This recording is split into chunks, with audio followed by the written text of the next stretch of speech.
If you would, imagine a world where energy was endless and could be created whenever or wherever. It would most likely be a pretty good world, right? Well, this theory comes from the idea of perpetual motion, or the concept that a machine could be created that could do work indefinitely without any outside energy source. Now, unfortunately, this kind of machine is currently impossible due to the fact that it will break at least one of the laws of science. I mean, just think. You could generate enough power to give your house electricity, charge a car, or give off hot or cold air without spending a penny. This is why scientists and inventors all over the globe continue to try and create an impossible machine despite requiring the defial of fundamental laws of science. These laws of science that are fundamental happen to be from thermodynamics. Thermodynamics is the branch of science that describes the relation between all the different kinds of energy. The first law of thermodynamics states that energy can neither be created nor destroyed within a system. This already rules out many perpetual motion or even methods of creating unlimited energy. Now, if you would imagine a battery that through a series of gears would be able to power itself. Now, this system would never be able to output any more energy than you put in.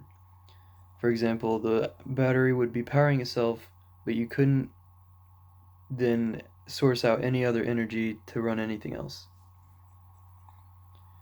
Now, the second law of thermodynamics is the only other law that applies to perpetual motion machines, and in a simple sense, it states that energy spreads outward through its surroundings due to factors like friction. This law eliminates all other methods of creating perpetual motion machines, then the first does not. This law states that a machine cannot have any parts touching one another, the machine cannot produce any sound, and the machine has to be built in a vacuum where there is no air. Now, many inventors, scientists, and mathematicians attempted to solve this puzzle during and past the 19th century.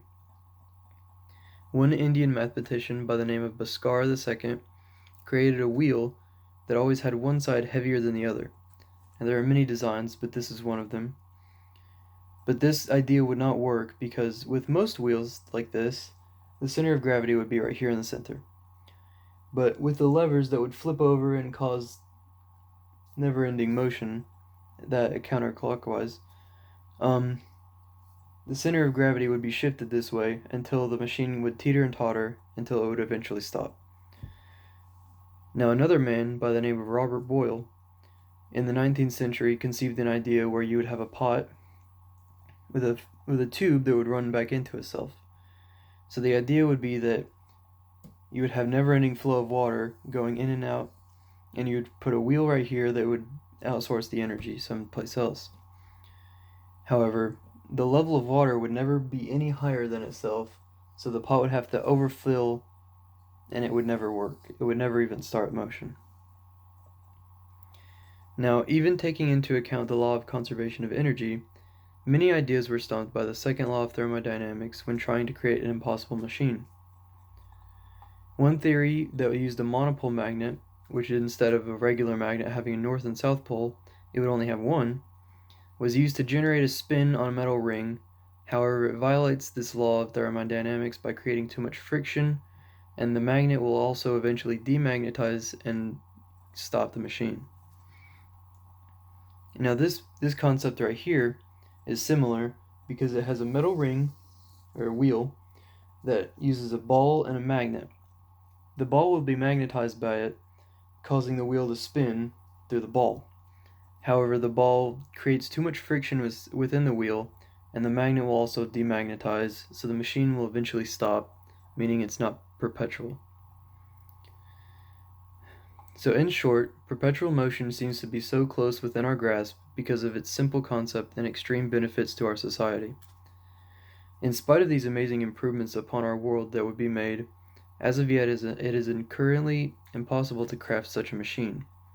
While appearing far closer than it is, creating a perpetual motion machine would mean that we would have to break our laws of science.